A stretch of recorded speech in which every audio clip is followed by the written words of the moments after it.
Let's make one thing clear. Israel has a right to exist and to defend itself. That is an indisputable fact.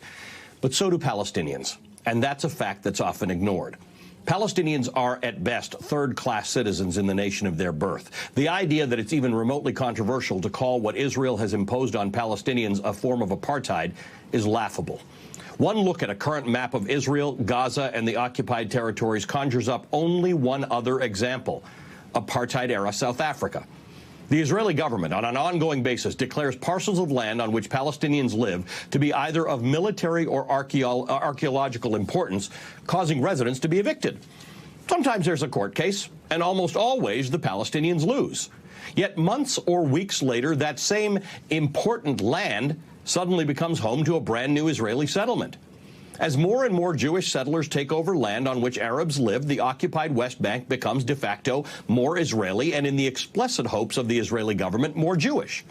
This is a long-standing attempt and a deliberate attempt to force Arabs who have lived in that land, sometimes for hundreds of years, out.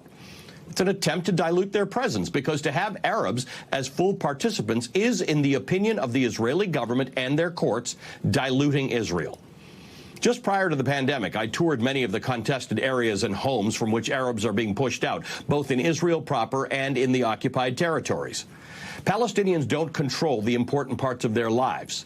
Palestinian families are refused permits to build or renovate their homes. When they connect their homes to the municipal water supply, Israeli soldiers sometimes cut the pipes. When they attempt to harness solar energy because their homes are not on the grid, Israeli soldiers literally come and remove solar panels from their homes.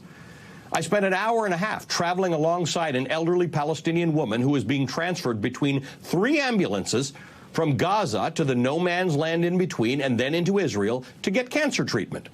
3 ambulances over the course of 1 mile, more than an hour to cross the border. That's how Gazans live. Without medical treatment because Israel prevents it. Without electricity much of the time because Israel prevents it.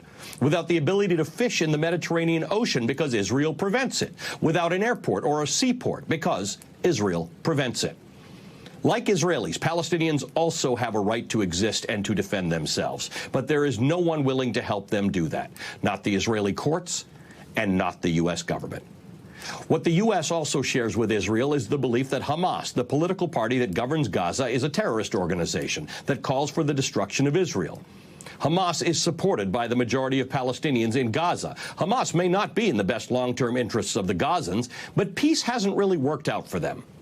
Faced with an Israeli government which pens them into what has been called the world's largest open-air prison, they have chosen a government that most of us wouldn't prefer, one that is not given to negotiation and moderation and respect for its neighbor. Israel needs a new approach to the Palestinians, and America needs a new approach to Israel. After more than 7 decades of not just being deprived of land from which they were evicted, Palestinian frustration runs deep. It may be worth going deeper than what you may hear inside your bubble and understanding the depth to which the Palestinian people are subject to apartheid in their own land, deprived of basic necessities, and subject to relentless civil rights violations. This is not a secret. It's out there for you to see. You just have to look for it.